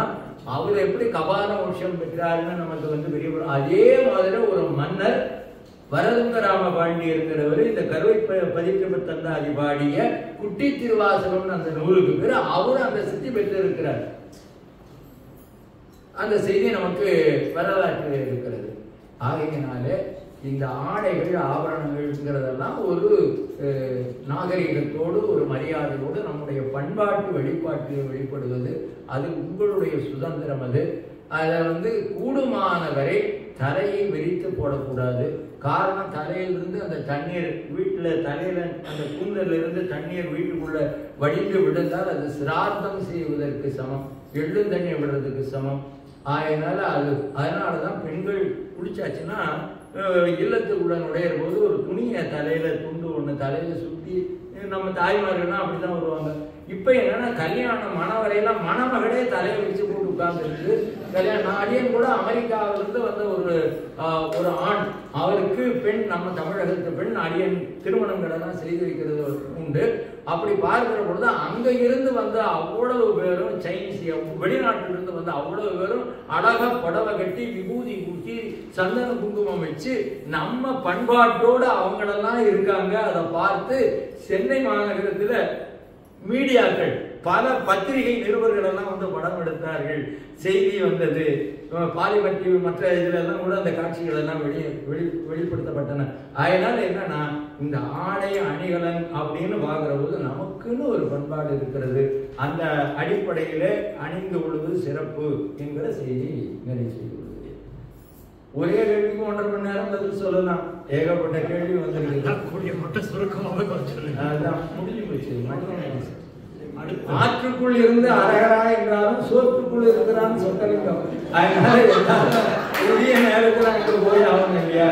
நான் பாட்டுக்கு பேசிக்கிட்டு இருந்தா எவ்வளவு நேரம் கேட்க முடியும் இல்லையா? அடுத்த கேள்வி, நெற்றியில் பிறைசூடிய கடவுளரை முக்தி கொடுப்பார் என்று சொல்கிறார்கள். ஏன் முருகரை அவர் சொல்லவில்லை? அருணகிரிநாதருக்கு முருகன் முக்தி கொடுக்கவில்லையா? விநாயகர் கூட சில இடங்களில் பிறைசூடி உள்ளார் என்கிறார். நாயிற்கடையையும் என பாடினாரே மாணிக்க வாசகர், நாயிற்கும் கீழே மற்ற பிறவிகள் கிடையாதா? அதாவது முருகன் வேற சிவன் வேற. 5 முகம் தோன்றில் 6 முகம் தோன்றும். ரெண்டாவது பிள்ளையார்னா நம்ம தான் உபசாரத்துக்கு சிவபெருமானுக்கு மூத்த பிள்ளையாரு, முருகப்பெருமான் இளைய பிள்ளைன்னா சொல்றது நமக்கு புராண சம்பிரதாயங்கள்ல சொல்றமே ஒழிய உண்மையா தத்துவத்துல இந்த ஒளி பிள்ளையார், இந்த ஒளி முருகன். ஒளியும் ஒலியும் இல்லாம வழிபாடு உண்டா? இதை பிரிக்க முடியுமா? இது இல்லாம பிரபஞ்ச இயக்கம் உண்டா? பாம்பன் சுவாமிகள் இந்த அடிப்படையில தான் உரைகிறாங்க. இப்ப நான் சொல்றதெல்லாம் அதிகாரப்பூர்வமான செய்தி. அதனால நம்ம இதுல வேதம் வேண்டாம். அதனால நீங்க ஒரு பொருள்னு எடுத்துக்கிட்டீங்கன்னா கொஞ்சம் நல்லா கவனமா கேட்கணும். இது ரொம்ப முக்கியமான செய்தி. எந்த ஒரு பொருளை எடுத்துக்கிட்டாலும் அதுக்கு அகலம், நீளம், உயரம், எடை, இது இல்லாத பொருள் சொல்லுங்க. இந்த 4 ஆகாயம் எல்லாத்தையும் தனக்கு உள் வாங்கி இருக்கிறது. அது சொரூபம் அப்படின்னு வச்சுக்கோங்க. இது தடத்தம். நமக்கு பருப்பொருளாக வருகிற பொழுது விநாயகரை அருவமா பார்த்தா, முருகனை அருவமா பார்த்தா கவலை இல்லை. அவரை கொண்டாந்து 6 முகம் 12 கை, கையில வேடு சேவல் கொடியெல்லாம் கொடுத்தாச்சு, பிள்ளையாருக்கு தும்பி கையை வச்சாச்சுன்னா உருவம். அப்ப என்ன ஆகுது? நமக்கு தடத்த லட்சணத்துல வர்ற போது இந்த 4 இல்லாம ஒண்ணு இல்லை இல்லையா? அதுபோல சிவபெருமானை வழிபட்டாலும், சக்தியை வழிபட்டாலும், விநாயக பெருமானை வழிபட்டாலும், முருகப்பெருமானை வழிபட்டாலும் முக்தி நிச்சயம் உண்டு. விளக்கம் காலம் இடம் தராது. அது ஒரு 1.5 மணி நேரம் நீங்க தரணும். நாயிற்கடையை என பாடினாரே மாணிக்க வாசகர், நாயிற்கும் கீழே மற்ற பிறவிகள் கிடையாது. அதாவது நம்ம என்னென்ன பிறவி இதுக்கு முன்ன இருந்தோமோ, அடுத்து என்னென்ன பிறவி வருமோ இதெல்லாம் தெரியாது. உரை சேரும் 84,100,000 யோனி பேதம்னா அத்தனை உயிர்கள் இருக்கு. அதுல கொஞ்சம் மேலான பிறவியா நம்ம எல்லாம் பிறந்து வந்துட்டோம். அதுதான் உண்மை. எந்த அப்படி பார்க்க போனா புழுவை விட தன்னை கீழே தன்னை தாழ்த்திக்கிறார். யாரு? அப்பர் சுவாமி இல்லையா? பாட்டெல்லாம் உங்களுக்கு தெரியும். அதே மாதிரி இன்னும் கீழே இறங்குவார் திருவருள் பிரகாச வள்ளலார். அந்த வரியெல்லாம் சொல்ல நேரம் இல்லை, இருக்கட்டும். இப்ப எல்லா உயிர்களும் உயிர்கள்ங்கிற போது பேதம் இல்லை. ஆனால் அது எடுத்த உடலால அந்த பேதம் வருது. அப்படி பார்க்கிற போது ஒரு அருவருக்கத்தக்க, அதாவது விரும்பத்தகாத நிலையில 2 பிறவிகளை சேக்கிழார் பெருமான் இழிவாகும் பிறவின்னே பாட்டார். எப்படி? இழிவான பிறவின்னு பாட்டார். அந்த 2 பிறவி, ஒண்ணு நாய், அதை சொல்லிட்டாங்க. இந்த நாயோட தன்மை என்னங்கிறதெல்லாம் உங்களுக்கே தெரியும். அதை விளக்கணும்னா அது தான் எடுத்த அந்த வாந்தி எடுத்தது அதுவே, அது கழித்த கழிவை அதுவே நுகரக்கூடியது. அந்த பிறவியில அது நானும் பார்த்துருக்கேன். இதை பிரத்யட்சமாவே நீங்க கூட பார்த்துருக்கலாம். அது மாதிரி என்னன்னா, அது என்னதான் நன்றி உள்ளது மற்றதெல்லாம் நம்ம அதை பற்றி பாராட்டினாலும் அதனுடைய தன்மை, அது எலும்பை கடிக்கிற போது எலும்புக்கு சுவை இல்லைனாலும் அது அந்த எலும்பு அதனுடைய நாக்கிலேயே குத்தி ரத்தம் வரும். ஆனா அது என்ன நினைச்சுக்கு, எலும்புல இருந்து தான் இந்த சுவை நமக்கு கிடைக்குதுன்னு வேணும்னு எலும்பு கிடைக்கும். வேற எலும்பு கிடைக்கலன்னா மரக்கட்டையை கிடைக்கும், இல்லைன்னா கால் போடுற காலணியை எடுத்து கிடைக்கும். அதோட தன்மை என்னங்கிறத வச்சு அதனுடைய பிறப்பு இழிவு. இதை விட இன்னொரு இழிவான பிறவினா பன்றி அப்படின்னு நாம சேக்கிழார் பெருமானுடைய பெரிய புராணத்துல இந்த தொடர்கள் வருது. இழிவான பிறவிகள் அப்படின்னா பாக்கி அதை வச்சு நீங்க தெரிஞ்சுக்கலாம். அடுத்த கேள்வி, சமய குறவர்களில் ஒருவரான மாணிக்க வாசகர் ஏன் நாயன்மாராக சொல்லப்படவில்லை? இது காலாகாலமா கேட்கக்கூடிய ஒரு கேள்வி இது. இதற்கும் பல அறிஞர்கள் பதில் சொல்லி கொண்டுதான் இருக்கிறார்கள். இதுக்கு காலத்தால முந்தியவர் என்ற கருத்துக்குரிய சான்றுகள் எல்லாம் மறைமலை அடிகளார் போல 2 வால்யூம் மாணிக்கவாசகர் வரலாறும் கால ஆராய்ச்சின்னு 2 நூல் எழுதியிருக்கிறாரு. பல சைவ அறிஞர் பெருமக்கள் எல்லாம் மணிவாசக பெருமானை காலத்தால் மிக முந்தையவர்னு சொல்றவங்க இருக்காங்க. ஆனா கல்வெட்டு செப்பேடு இந்த ஆதாரங்களை எல்லாம் வைத்து பார்க்கிற பொழுது அவர் 3 பிறகு கிட்டத்தட்ட தேவார காலத்திற்கு பிறகுதான் அப்படிங்கிறத தக்க சில சான்றுகள் காட்டி சொல்லுகிற பெருமக்களும் இருக்கிறார்கள். இது கால ஆராய்ச்சியில இன்றைக்கு வரைக்கும் அவரை இதுதான் அப்படின்னு வரையறுத்து தெளிவா சொல்ல இயலாத நிலையில அவரவர்களுக்கு கிடைத்த சான்றுகளை வைத்துக் கொண்டுதான் சொல்லிக் கொண்டிருக்கிறார்கள். இப்ப நம்ம அதை விட்டுடுவோம். ஏன் 63 வரல அப்படிங்கிறதுக்கு ஒரு ஆராய்ச்சியில 63 பொய்யடிமை இல்லாத புலவர்க்கும் அடியேன்னு சொன்னது மாணிக்கவாசகர் தான் அப்படின்னு ஒரு கருத்து. இது கேள்விப்பட்டிருக்கீங்களா? இது வரைக்கும் கேள்விப்பட்டிருக்கீங்களா? ஆனா அது கிடையாது. பொய்யடிமை இல்லாத புலவர்ங்கிறது கபிலபரண நக்கீரன்னா அது அங்கே நமக்கு நம்பியாண்டார் நம்பிகள் எல்லாம் போதுமான சான்றுகள் கொடுக்கறதுனால அது இல்லை. இன்னொருத்தர் பார்த்தாரு, பொய்யடிமையில் வாத ஊரக்கும் அடியேன்னு பிழை இப்படி படி எடுக்கிறவன் மாற்றி எழுதி விட்டான்னு சொல்லி ஒருத்தர் பேசினாங்க. எப்படி ஸ்தானத்தோடு பாடினா வந்துடும், அப்படி அடங்கி பாடினா அதுவும் இல்லை. ஆனா திருவருள் உணர்த்த அந்த காலத்துல சுந்தரர் பெருமானுக்கு திருத்தொண்ட தொகை பாடுகிற பொழுது அந்த 63 தனியடியார்கள் மட்டுமல்ல, அதுல 60 பேர் இல்லையா? அவர் சொன்னது 60 பேர் அவங்க குடும்பம் அல்லாமல், சுவாமி திருவருட் சமூகம் அல்லாமல் 60 பேருடைய பெயரை அந்த 10 பாடல்கள் 11 பாடல்கள் அடக்கி அந்த யாப்பில பாடணும்னா அதற்குள்ளதான் அது அமையும். அதனால சுந்தரர் பெருமான் அப்படி செய்யாத காரணத்தால் நம்பி ஆண்டார் நம்பிகள் சொல்ல இயலவில்லை திருத்தொண்டர் திருவந்தாதியில. அதனால சேக்கிழார் பெருமானும் சொல்ல இயலவில்லை. ஆனால் மணிவாசகருடைய அற்புதமான திருவாசகத்தை நம்பி ஆண்டார் நம்பிகள் நன்கு ஓதி அவர் திருவாசகத்தை மட்டுமல்ல திருக்கோவையாரை எடுத்து பாராட்டி பேசுகிறார். அவரோட 11ஆம் திருமுறையில சேக்கிழார் பெருமானுடைய திருவாக்குல பல இடங்கள்ல திருவாசகத்தினுடைய தாக்கம், சொல்லாட்சிகள், கருத்து இவையெல்லாம் இடம்பெற்று இருக்கிறது என்று அறிஞர் உலகம் ஆராய்ச்சி செய்து சொல்லி வருகிறது. இதுதான் காரணம். அடுத்த கேள்வி, நம் சமயத்தில் சொர்க்கம் நரகம் என்பவை உண்மையாகவே உண்டா அல்லது மக்களை நன்னெறிப்படுத்த உண்டாக்கப்பட்ட கதைகளா? அதாவது சொர்க்கமும் நரகமும் இப்ப நம்ம வாழ்க்கையில அன்றாடம் நம்மளே அனுபவிச்சுட்டு இருக்கோம் உலகத்துல. அதனால இங்க நம்ம வாழ்ற வாழ்க்கையிலேயே இருக்குது, நரகமும் இருக்கு சொர்க்கமும் இருக்கு. இதை விட்டுடுவோம். இலக்கிய சான்று நம்ம திருமுறை என்ன சொல்லுகிறது அப்படின்னா, அதாவது பாங்கிலா நரகதனை தொண்டரானோர் பாராத வகை பண்ண வல்லானந்தம்ங்கிறார். அப்பதான் 7 நரகத்து என்னை கிடத்தலொட்டான் சிவலோகத்து இருத்திடுங்கிறார்.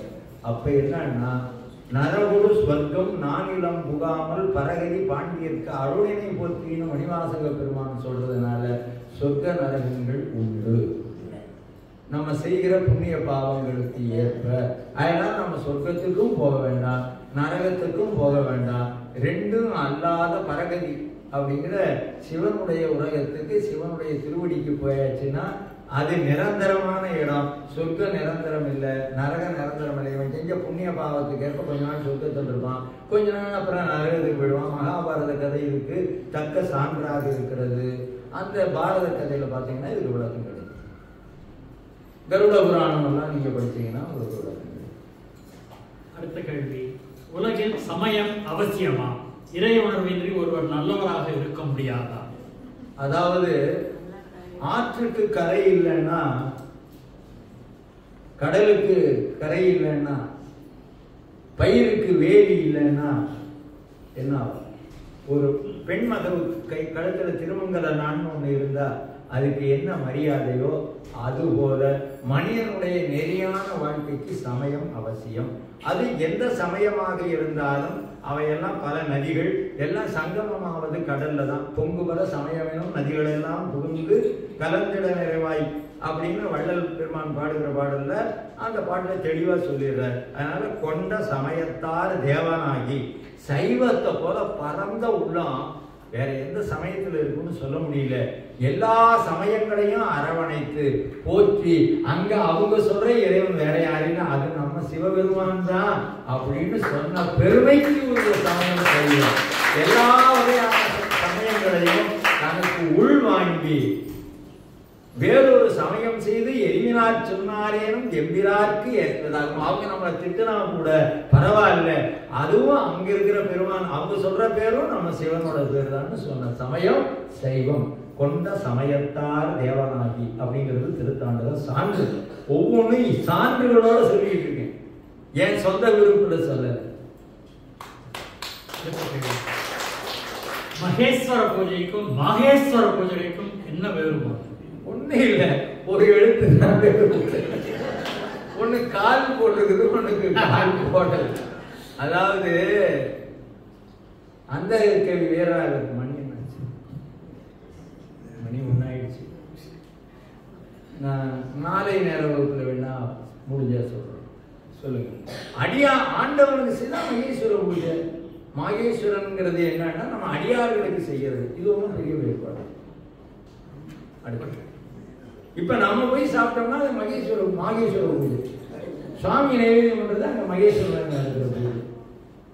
அங்க நடக்கிற பிரசாதம் எப்பவாவது கொஞ்சமா வெளியில வரும். ஆனா இது வயிறார சாப்பிட்டுட்டு போறோம். பிரசாதம்ங்கிறது கொஞ்சமா சாப்பிட்றதுக்கு பேர் தான் பிரசாதம். பிரசாதத்தை வயிறு கொண்டு சாப்பிட முடியாது. ஆனா இது அப்படி இல்லை, வயிறார சாப்பிட்றது மகேஸ்வர பூஜை. அகரமாயிரம் அந்தனத்தீயரும் சிகரமாயிரம் செய்து முடிக்கிறது பகர ஞானி பகரும் பலத்துக்கு நிகரில்லை என்பது நிச்சயம் தானே. திருமந்திரத்துல மகேஸ்வர பூஜைக்குள்ள பாட்டு இது. ஆண் பெண் என்ற வேறுபாடு எல்லாம் உயிர்க்கு இல்லை என்று சித்தாந்தம் கூறுகிறது. ஆனால் கைலாயத்திலும் இன்னும் அந்த வேறுபாடு உணர்த்தப்பட்டு கொண்டே இருக்கிறது. சுந்தரர் கமலினி அனிந்திதை மீது காதல் கொண்டார். கைலையில் என்று அங்கும் இந்த பால் வேறுபாடுகள் பல உதாரணங்கள் காண்பிக்கப்படுகின்றன. பால் உணர்வுகள் அங்கும் சொல்லப்படுகின்றன. எப்பொழுது இந்த பால் வேறுபாடுகள் உள்ள ஒரு முற்று ஏற்படும்? அதாவது கைலாயத்துல பால் உணர்வுக்கு இடம் இல்லை. பெரிய புராணம் அப்படி சொல்லல. கமலினி அனிந்திதை அப்படிங்கிறவங்க அம்பிகைக்கு சேடியருங்கிற தோழிகள். அம்பிகைக்கு வேண்டிய பணிவுடையை செய்கிறவர்கள். அதுபோல நம்ம சுந்தரர் பெருமான் சுவாமிக்கு அணுக்க தொண்டரா பக்கத்துல இருந்து திருநீற்று பெட்டகமும் திருமாலைகளெல்லாம் தொடுத்து சுவாமிக்கு வழங்குகிற மலர் தொண்டு செய்தவர். இன்னொரு செய்தியும் உண்டு. சுந்தரனை துணைக்கவரி வீசக்கொண்டார்னு அப்பர் சுவாமி பார்த்தார். அந்த தொடர்புகளெல்லாம் வைத்து பார்க்கிற பொழுது அவர்களெல்லாம் நம்ம மத சகலர் அல்ல. நமக்கு காம குரோத லோப மோக மத மாச்சரியம் எல்லாமே நமக்கு உண்டு. ஆனா அவங்களுக்கு அது கிடையாது. அவங்க சீவன் முத்தர்களாக சாமி சுத்தர்களாக மேல் நிலைக்கு போனவர்களுக்கு ஆண் பெண் பேதம் இதெல்லாம் எதுவுமே இல்லை. அங்க அதெல்லாம் இல்லாத இடத்துல இருக்கிற அவர்களுக்கு இறைவன் பார்த்தாரு, இந்த பூவுலகத்துல வந்து நமக்கெல்லாம் ஞானத்தை ஒழுக்கத்தை நெறிய சொல்லணுங்கிறதுக்காக மேலே இருக்கிறவங்களை கீழே போனா போக மாட்டாங்க. இதை நம்ம ஞான சம்பந்தர் தெளிவா சொல்லிட்டாரு. ஐயா, நான் வந்து திருவடி மரப்பிலாது இருந்தேன் எங்க உன்னோட கைலாயத்துல. ஆனா என மையல் செய்து மண்ணின் மேல் பிறக்குமாறு காட்டினார். ஏன்னா இந்த சிவபாத இருதயரும் பகவதி அம்மையாரும் அதாவது நம்முடைய சைவத்தை தாவிக்க வேண்டும், திருநீற்று செந்நெறி வளர வேண்டும்ங்கிறதுக்காக தவம் இருந்து இவங்க செய்த தவத்துக்காக நம்மளை காப்பாத்துறதுக்காக அவரை தகுதியானவர் யாருன்னா ஞான சம்பந்தர் உபசுப்பிரமணியர்னு பேரு. அவரை அழைச்சி நீ போய் பூலோகத்துல போய் பிறந்து பண்ண. அதனால கர்மத்தால வினையால் பிறந்தவர் அல்ல ஞான சம்பந்தர், இறைவனுடைய அருளாணையினால் அவதரித்தவர். அதனால்தான் திரு அவதாரம். அதுபோல சுந்தரமூர் சுவாமியை போனா போக மாட்டார் ஆதார சுந்தரர். இவர் மேல ஏதாவது ஒரு இடம் கொடுத்து பண்ணி வந்து இவரே தான் பண்ணார், தூண்டினார். கீழே அனுப்பணும். அது வரைக்கும் பல நாள் நந்தவனத்துல எல்லாரும் தான் ஒன்னாதான் இருந்தாங்க, ஒரே இடத்துல தான் இருந்தாங்க. அன்னைக்கெல்லாம் எங்கேயும் அந்த எண்ணம் போகலையே. அன்றைக்கு இவரை கீழே குற்றவாளியாக்கி வெளியில அனுப்பணும். அதுக்காக வேண்டி அங்க மையல் அவர்களை பார்க்க வைத்து இப்படி ஒரு குற்றத்தை சுமத்தி கீழே அனுப்பினாருங்கிறது தான் அவருடைய அழகிலா விளையாட்டு. அதனால கைலாயத்துல போயாச்சுன்னா அங்க காம குரோத லோக மோக மத மாத்சரியம் எதுவுமே சிவானந்தத்தை அனுபவிப்பதை விட, அந்த பரானந்தத்தை அனுபவிப்பதை விட வேற எந்த வகையான எண்ணத்துக்கும் அங்கு இடமில்லை. இந்த மண்ணுலகத்துக்கு வந்தாதான் அத்தனை.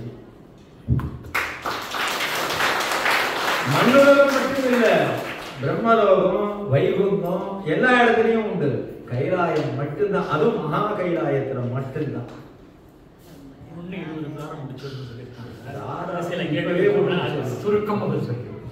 திருமறையை கற்பதால் என்ன பயன் என்று கேட்பவர்களுக்கு என்ன பதில் சொல்வது?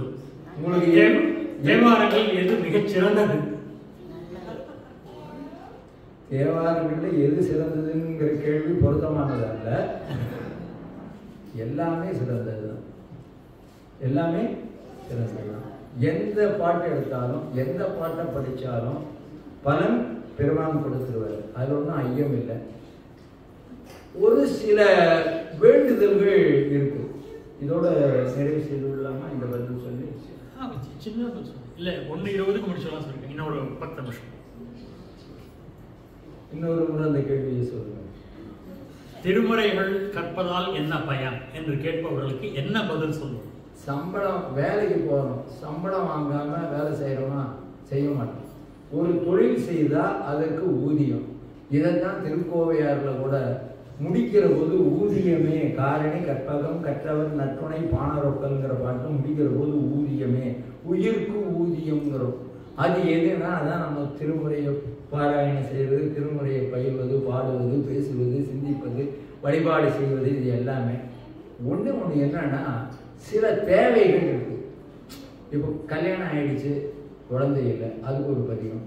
கல்யாணம் ஆகணும், அதுக்கு ஒரு பதிகம். நமக்கு எதிரி ரொம்ப தொந்தரவு கொடுக்குறான், அவன் கொட்டத்தை அவனோட வேகத்தை அடக்கணும், அதுக்கு ஒரு பதிகம். இப்படி நம்முடைய உலகியல் பலன் கருதி சில பதியங்களை பாராயணம் செய்யறதுக்குன்னு இருக்கு. அது நமக்கு அதை தான் காமியம்னு சொல்றோம். எனக்கு எதுவுமே வேண்டாயா, முடிந்த முடிவு ஒன்று இப்பவே உங்களுக்கு சொல்லிடுறேன். எனக்கு வேண்டிய ஒரு அறிஞர் காஞ்சி மாநகரத்தில் காஞ்சி புராணத்திற்கு உரை கண்டவருடைய திருக்குமாரர், அவரும் 2வது காண்டத்துக்கு உரை எழுதியவர். முடிந்த முடிவா என்ன தெரியுமா சொல்லுவாரு? எதையுமே நீ இறைவன்கிட்ட வேண்டாது, எதையுமே வேண்டாது. மரம் வச்சவன் தண்ணி ஊற்றுவான் இல்லையா? அவனுக்கு தெரியும் நமக்கு எப்ப எந்த நேரத்துல எதை கொடுக்கணும், என்ன செய்யணுங்கிறது அவனுக்கு தெரியும். உன் கடமை என்ன தெரியுமா? உன் வேலை என்ன தெரியுமா? தொழுவதே இன்பம். எப்படி? வேற ஒண்ணும் இல்லை, தொழுவதே இன்பம். இதுதான் முடிந்த முடிவு அப்படின்னு சொல்லுவார். அவ்வளவு படித்தவர், உணர்ந்தவர். அவர் சொன்ன மகுடமான வார்த்தை இது. கரமலர் முட்டித்து இருதயம் மலர கண்களி கூற நுண்தூடி அரும்ப. இதுதான் உங்களுக்கு அந்த மெய்ப்பாடு வந்தாச்சுனாலே தானே எல்லாமே சித்தியாகும். வேற என்ன வேணும்? அப்படி மீறி உங்களுக்கு தேவைகள்னா பரவாயில்ல, அழுத பிள்ளைக்கு தான் பால் அப்படின்னு சொன்னா, எனக்கு அவ்வளவு சகிப்பு தன்மை பொறுமை இல்லை சாமி, எனக்கு இப்பவே வேணும், சரி பரவாயில்ல. ஞான சம்பந்தர் கருணையே வடிவமானவர். அதனால அப்பர சாமி கிட்ட இதெல்லாம் நடக்காது, அவர் முக்திக்கு தான் நேரடியாக வழியை காட்டுவார். அதே மாதிரி உங்களுக்கு உலகியல் சுகம் வேணும், உலகியல் நாட்டத்தில் உங்களுக்கு விருப்பமா, நம்ம ஞான சம்பந்தர் அடுத்தபடியா சுந்தரமூர்த்தி சாமி, இவரு ஞான சம்பந்தராவது மென்மையா சொல்லுவாரு. நம்ம சுந்தரர் அடாவடித்தனம் பண்ணி நீ கொடுக்குறியா இல்லையா என்ன அப்படின்னு வசவு பாடி வாங்கிடுவாரு. அதனால நம்ம இறைவன் நமக்கு உரிமையான, உண்மையா நம்ம அப்பா அம்மா பெண்டு பிள்ளை குழந்தை குட்டிகிட்ட காட்டுற உரிமையை விட சதகோடி மடங்கு உரிமையோடு போராடி பெறுவதற்குரிய இறைவன் அதற்குள்ள மாற்றம் திருமுறை ஒளிபுரியாவது. திருமூலர் காலம் பற்றி உங்கள் கருத்து, மணிவாசகர் காலம் பற்றி உங்கள் கருத்து. மணிவாசகரை பற்றி சொல்லிட்டேன். மணிவாசகரை பற்றி, திருமூலரை பற்றியும் அப்படித்தான். அவருடைய திருமந்திரத்தை பார்க்குற போது இருக்கிற சொல்லாட்சிகள், பிரயோகங்கள் இதையெல்லாம் வைத்து ஒரு கிபி 5ஆம் நூற்றாண்டு அப்படியெல்லாம் ஆராய்ச்சி பல அறிஞர்கள் பல கருத்தை சொல்லுவாங்க. முடிந்த முடிவாக சொல்லக்கூடிய ஒரு கருத்து என்னன்னா, அவர் சித்த புருஷரானதால் அருணகிரியார் ஒரு அழகான தொடர், வாழ்நாள் கோள் நாள் வீழ்நாள் காணார் சித்த யோகியர் வாழ்நாள் வீழ்நாள் கோள் நாள் காணார். அவங்களுக்கு வரையறையே இல்லை. எண்ணிலி கோடி யுகம் இருந்தேன். அவங்க தன்னுடைய யோக வல்லமையால் கற்பாந்திர கோடி காலம் இருக்கக்கூடிய வல்லமை பெற்ற சித்த புருஷர்களானதுனால அவருடைய காலத்தை திருமூலர் சுந்தரநாதராக, கொஞ்சம் கவனமாக கேட்கணும், அவர் கைலாயத்திலிருந்து வர்ற போது அவருடைய பேர் சுந்தரநாதர். இங்கே திருவாவூதுறைக்கு வந்த பின்னால அந்த உடலை விட்டு மூலன் உடம்புல புகுந்து திருமந்திரம் பாடிய காலத்திலிருந்து எடுத்துக்கிட்டாக்கா அது நம்ம திருமந்திரம் என்றைக்கு தோன்றியதுங்கிற வரையறையில் வர்ற காலமாக இருக்கலாம். அதில் ஞானசம்பந்த பெருமான் தான் அங்கே இருக்கிற திருவாவூதுறையில் இருக்கக்கூடிய நந்தியம்பெருமான் இருக்கிற பத்திரலிங்கம்ங்கிற பலிபீடத்திற்கு பக்கத்தில் தமிழ் மனம் கமழ்கிறது அகழ்ந்து பார்க்கிற போது திருமந்திரம் கிடைத்ததாக ஒரு கர்ணபரம்பரை செய்தி உண்டு. அதனால காலம் என்பது வரையறை செய்வதற்கு இயலாதது. சில பேருடைய காலத்தை வரையறத்தை நம்ம ஞான சம்பந்தருக்கெல்லாம் லக்னம் போட்டு ஜாதகமே கணிச்சு கொடுத்துருக்குறாங்க, இவங்களுக்கெல்லாம் செய்யல. அதனால கால வரையறை தோராயமாக நம்ம தேவார காலத்திற்கு முன்பு என்று வைத்துக் கொள்ளும். இறைவனுக்கு பிறப்பும் அல்ல இறப்பும் அல்ல என்ற சைவ சித்தாந்தம் சொல்கிறது. ஆனால் இறைவன் எந்த காலத்திலிருந்து இருக்கிறார்? அவன் அனாதின்னு சொல்லியாச்சு. பதி பசு பாசம் எனப்பதர் முன்பில் பதியனை போல் பசு பாசம் அனாதி. இறைவன் மட்டுமல்ல, உயிர்களும் இந்த உலகம் எல்லாமே அனாதி. அதாவது இன்ன காலம்னு சொல்லவே முடியாது. அனாதினா தோற்றத்துடைய காலம் வரையறுக்க இயலாது. கோவில் அமைந்துள்ள இடம் பூமியில் காந்த சக்தி அதிகமாக உள்ள இடமாக இருத்தல் அவசியம். சிங்கப்பூரில் அமைந்துள்ள கோவில்கள் இதற்கு அமைவாக உள்ளன. தாராளமா நல்லாவே சொல்லலாம். நம்முடைய அருளாளர்களோ ஞானிகளோ மகான்களோ சித்த புருஷர்களோ அவர்கள் தங்கி தவம் செய்த இடம், அவர்கள் ஒரு கணப்பொழுதாவது தங்கியிருந்த இடங்கள், அவர்கள் திருவடி கமலங்கள் பதிந்த இடங்களெல்லாம் மகத்துவம் உடையது அப்படிங்கிறதுக்கு நிறைய சான்றுகள் இருக்கின்றன. அதுபோல நம்முடைய ஆலயங்கள் அமைகிற இடங்களெல்லாம் அந்த இடத்துக்கு போனால் நம்மளை அறியாம நம்முடைய மனம் ஒன்றுபடும். அது உண்மைதான். 1000 நாமம் பாடி நாம் தெள்ளேனம் கொட்டோமோ என்று கூறுகிறார் மாணிக்க வாசகர். 1000 நாமம் தொகுப்பு எங்கும் உள்ளதா?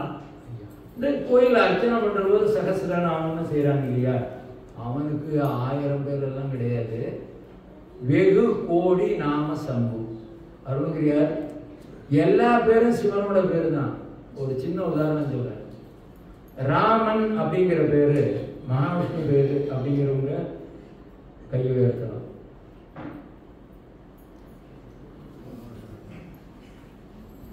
ராமன்கிற பேரு சிவனோட பேரு அப்படின்னு நான் சொல்லல, பாம்பன் சுவாமி உபனிஷத் மேற்கோள் காட்டி சொல்லியிருக்காரு.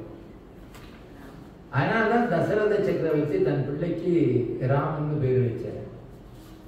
அதே போல பரசுராமன், பலராமன். அதனால ராமன் எத்தனை ராமன். அதனால சிவனுக்கு இன்னதுதான் பேருன்னு கணக்கே இல்லை. ஆனா நம்ம பெரியவங்க அவனுக்கு 1000 பேரை தொகுத்து வழிபட்டதுனால பேராயிரம் பரவி வானோரை 1000 பேர் உணர்ந்தாலும் 600. 4 நிமிஷத்துல முடிச்சிடணும். அதனால இந்த கேள்வி நான் சொல்றேன். ஐயா சுருக்கமாக பதில் சொல்லிடுவாங்க. இறைவனை உணர முடியுமா, காண முடியுமா, காண்பது எப்படி? இறைவன் அனைத்திற்கும் அப்பாற்பட்டவர் என்றால் நந்தன் கோயிலுக்கு உள்ளே செல்ல தடுக்கப்பட்டது ஏன்? சைவம் சமத்துவமா, சனாதனம்? இவ்வளவுக்கு நீங்க கொடுக்குற நேரம் பிறந்து மொழி பயின்று பின் மொழியால் இறைவனை பாடுகிறோம். இணையற்றது மொழியா இறைவன். இணையற்றது மொழியா இறைவன். பிறந்து மொழி பயின்று பின் மொழியால் இறைவனை பாடுகிறோம். இணையற்றது மொழியா இறைவனம். மொழியும் இறைவனும் வேறையே. அது சாதாரண சம்பந்தம் உள்ளது, பிரிக்க முடியாது. ஒரே ஒரு பாடலை சொன்னா இது பதில் முடிஞ்சிடும். பொருள் கொஞ்சம் எங்க ஐயா வெங்கட்ராமன் ஐயா தான் சொன்னார், இவ்வளவு பாட்டை எப்படி மனப்பாடம் பண்ணீங்கன்னு கேட்டாரு. நான் மனப்பாடமே பண்ணது கிடையாது, ஒரு நாள் கூட நெற்று போட்டதில்லை. படித்தவங்க ஓதுவார்கள் பாடுற போது போய் உட்கார்ந்து கேட்பேன், அது மனசுல பதிஞ்சிடும். அதுதான் இறைவன் எனக்கு கொடுத்த ஒரு வரம். என்னுடைய தந்தையார் பாட்டியே பேசுவார், அது அந்த பரம்பரை ஜீன்னு சொல்றாங்க இல்லையா, அவர் வசனமா பேசுறதை விட பாடலாவே பேசுவார். அதனுடைய தொடர்பு என்னவோ தெரியாது. அதனால தமிழ் விடுதலுங்கிற நூல்ல தமிழ் வேறு சிவம் வேறு அல்ல, தமிழ் தான் சிவம்ங்கிறார். அதனால என் அடிகளே அப்படின்னு தமிழ் மொழியை அழைக்கிறாரு. அதை மட்டும் நான் சொல்றேன், அதோட நம்ம நிறைவு செய்யணும். இப்போ கவனமா கேட்கணும், கொஞ்சம் நிமிர்ந்து உட்கார்ந்து. இவ்வளவு நேரம் நம்ம சௌரியமா உட்காந்துருந்தோம், இப்போ சிவனை நேரம் தரிசிக்க போறோம் தமிழ் வாயில. அதனால கொஞ்சம் எல்லாரும் கொஞ்சம் நிமிர்ந்து கொஞ்சம் அப்படியே இந்த வழிபாட சீர்கொண்ட கூட சிவராசதானி புறத்தீர் உண்ட சங்கத்தீருந்தோறும் போர் கொண்டு இசையும் தமிழரசி என்று ஏற்றெடுப்ப திக்கு விஷயம் செலுத்திய மின்னுசையுறவே செய்ய சிவஞான திரட்டிலோர் ஏடுகையில் எடுத்த கணபதியும் கூடற் புறந்துருகார் கூடற் புறவரெதிர் பாடல் அறிவித்த படைவேடும் வீடகலாம் அன்னும் மூவாண்டில் வடகலையும் தென்கலையும் அன்னை முளைப்பாலின் அறிந்தோறும் முன்னரே மூன்று விழியாகும் முதலை உண்டவில்லை பின் என்று தரச் சொல்லி செய்தோறும் தொல்லையம்மாள் தேடி முடியா அடியை தேடாதே நல்லூரில் பாடி முடியா படைத்தோறும் மட்டோலை பூவனையார் வார்ந்தோலை சேர்த்தெழுதி பட்டோலை உள்ள புகழ்ந்தோர் முட்டாலை உள்கா பெருந்தமிழ் முன்றோதியருவாமுனியும் தொல்காப்பியம் முடிந்தது முனியும் நல்காற்றில் பாத்திரம் கொண்டே வரிவார் பாய்வசை 12 சுத்திரம் கொண்டே முடித்த தூயோரும் நேத்திரமாம் தீதில் கவிதை திருமாளிகை தேவர் ஆதிமுனிவர் அனைவரும் சாதியும் தந்திரத்தினாருடைய சார்பினை சாச்சதிரும் மந்திரத்தால் ஒழித்தவல்லோரும் செந்தவழி பொய்யடிமை இல்லா புலவர் என்று நாவலர் சொல் மெய்யடிமை சங்கத்து மேலோரும் ஐயடிகள் காடவரும் செஞ்ச கலவிக்கு அறிவாரும் பாடவரும் தெய்வம் ஒழிப்பாவலரும் நாடவரும் கல்லாதார் செல்வம் என கல்வி கேள்விக்கு உரியர் எல்லாரும் நீயாயிருந்தமையால் தமிழே உன் பொன்னடியே போற்றி தொழுதேன் அப்படின்னு தமிழ் உழுது அரியாசனம் உனக்கு ஆனால் உனக்கு சரியாறு உண்டோ தமிழே இருந்தமிழே உன்னால் இருந்தேன் வாங்க விருந்தமிழம் என்றாலும் வேண்டுன்னு அன்னை தமிழ் மொழிய அடிகளே என்று அந்த ஆசிரியர் அழைக்கிறார். அதனால் தமிழ் வேறு அல்ல, சிவம் வேறு அல்ல. அதனால கண்ணுதல் கடவுளும் கடகமோடு அமர்ந்து ஆய்ந்து இப்பசுந்தமிழ்னு சொன்ன பின்னால நமக்கு அந்த வேதம் இல்லை. நன்றி, வணக்கம்.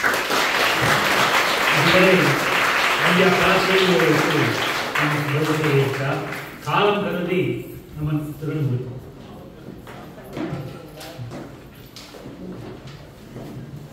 ஏதோ இயன்றவரை பதில் சொல்லியிருக்கேன்.